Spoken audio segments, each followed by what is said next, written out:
Ovqatning eng yaxshi va eng go'shtli joyini homilador va bolasini emizadigan ayollar yeyishi kerak. Undan keyin bolalar, undan keyin yoshi katta insonlar va eng oxirida erkak kishi iste'mol qilish kerak. Bizning regionda sal boshqacharoq. Ya'ni homilador va bolasini emizadigan ayollar hammadan keyin eng oxirida va alohida ovqatlanishadi. Ovqat sovuq bo'lgandan keyin.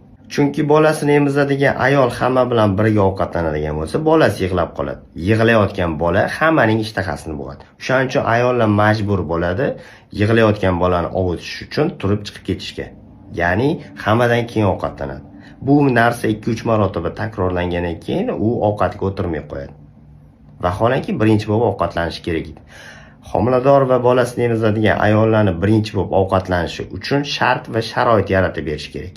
Ularni alohida ovqatlantirishga o'rgatish emas. Sog'lom onadan sog'lom bola tug'iladi. Tanasida yetishmovchiliklari, defitsiti bor onadan yetishmovchiliklari bor, defitsiti bor bolalar tug'ilishadi.